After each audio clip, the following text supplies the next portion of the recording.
এ যেন এক অন্যরকম প্রতিবাদ। কীর্তনের মধ্যে দিয়েই তোলা হচ্ছে দোষীদের শাস্তির দাবি। আরজিকর কাণ্ডে এবার বাউল গানে প্রতিবাদ।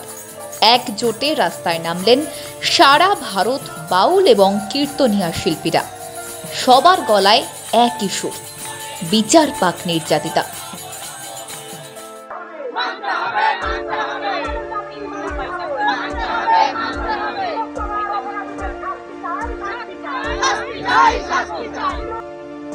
খোল করতাল বাজিয়ে হরিনাম সংকীর্তন গাইতে গাইতে এগিয়ে চলেছেন শিল্পীরা। সারা ভারত বাউল, কীর্তনিয়া এবং ভক্তিগীতি শিল্পীদের এক মহা মিছিল এগিয়ে চলেছে শহর কলকাতার বুক চিরে, এগিয়ে চলেছে ধর্মতলার দিকে।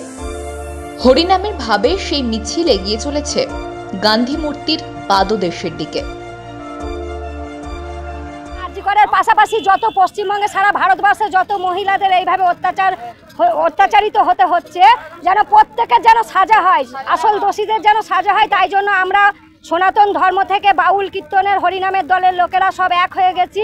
আমরা এক হয়ে হাত মিলিয়ে আমরা আজকে এসেছি দিদির কাছে আবেদন করতে, যে যেন আসল দোষী সাজা হয়। হত্যাকাণ্ডের প্রতিবাদ চাই, আর এই প্রতিবাদ আমাদের প্রয়োজন আছে। মা বোনের ইজ্জত বাঁচাতে হবে, মা বোনেদের সমাজ রক্ষা করতে হবে। এইরকম কাজ যেন আর কখনো না হয়, এর উপযুক্ত আমরা শাস্তি চাই।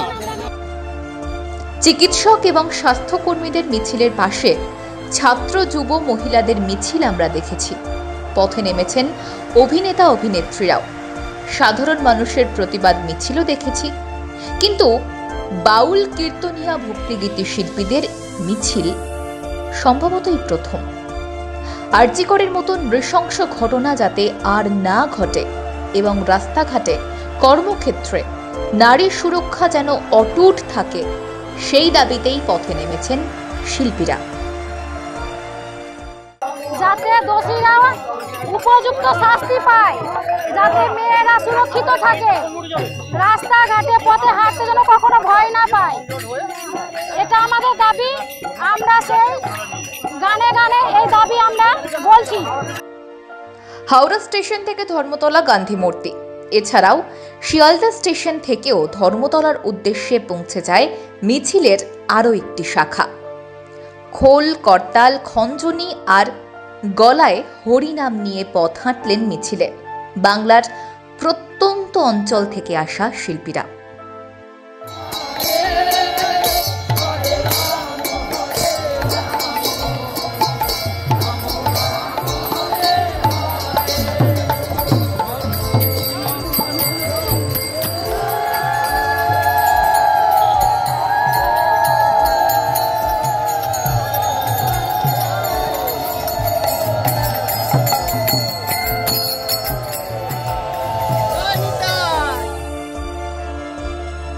বিচার যেন স্বচ্ছতা না হারায়, দোষীরা যেন শাস্তি পায়, সেই ডাকে দিচ্ছেন বাংলার মানুষ, দেশের মানুষ এবং গোটা বিশ্বের মানুষ।